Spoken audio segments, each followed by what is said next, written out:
So what's up guys, for today's video ay ipapakita ko sa inyo yung katapos namin mag tracer ay ito naman yung ginawa nila Papa. Yan, sila Papa na lang nagtrabaho dyan dahil nga iba yung trabaho ko. Isang paghahabal-habal yung trabaho ko.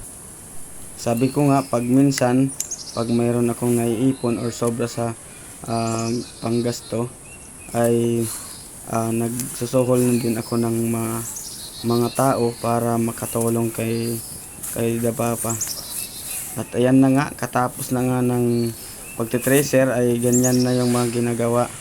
Sinisilid na sa sako para may handa na, at saka siyempre hindi naman mo pwedeng pabayaan yan, baka ulanan.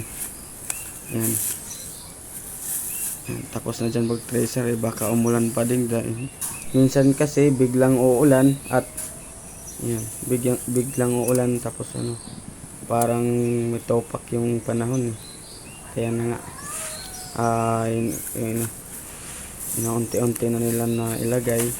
At guys, kung hindi sa akin nakikilala, ako nga pala si Reynold Life TV. Sana guys ay mapalo nyo ako. Kung makita nyo naman to sa YouTube ko ay sana paki-subscribe at iwanan nyo naman ako ng like upang malaman ko kung sinusuportahan nyo ako sa pamamagitan ng like. Pareho lang din ina-upload ko sa YouTube at dito sa Facebook ay same lang sila ng makikita nyo. Pero sa ganun pa naman guys, kung sa YouTube nyo makita ay huwag nyo kalilimutan na like ng aking video. So ayun guys, katapos na mapuno ay maghahanap naman sa isang sako hanggang matapos na ilagay sa sako. At kita naman kahit sa sobrang init ay gagawa ng paraan para lang makapagtrabaho kahit anong init. Walang sagabal sa taong gustong hindi masyadong maghirap. Yan, kita nyo naman, diba? At ang ganda-ganda pa guys ng view, diba? So ayan guys, kung kayo naman ay nakapag-ani na guys ay comment na lang kayo guys kung nakapag-ani na din kayo, dahil para malaman ko kung sino na yung nag-ani para na tayo, pilipig. Yan, mayroon pa kasi na kaming gagapasin doon sa kabila na danaw, kaya yan, ito kasi nauna kasi to na itanim, kaya nauna din siyang anihin.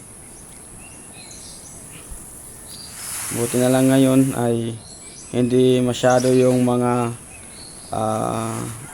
black bug, yung piste sa pananim, kaya hindi masyado na naapektuhan yung aming palay. Linagyan lang ng patibong ni Papa, patibong sa mga insekto, na ang ginawa nilang patibong ay yung parang masag, kung tawagin din dito sa amin sa Samar ay kagang, sinasabit nila kasi mabaho yun pag expose na sa ilang araw. Kaya yun yung patibong niya para hindi lumapit yung black bug sa palay. Kasi pag hindi mo talaga linagyan tapos may black bug, yan yung sumisira ng palay. Walang butil, parang walang laman yung palay ba. Basta alam niyo na guys, yan. So yun, hindi ako dito nakakapunta dahil iba talaga yung trabaho ko. Sila lang yung nandito palagi, walang palya, laging nandito sa bundok. So yan guys, hanggang dito na lang ako. Panoorin nyo lang, medyo mahaba pa to. Panoorin nyo lang kung anong yung mga ginagawa niya. hanggang katapusan ng video na to. Nagpasalamat ako sa inyo at maraming salamat guys. Hanggang dito na lang. Sana panoorin nyo ng buo. Thank you.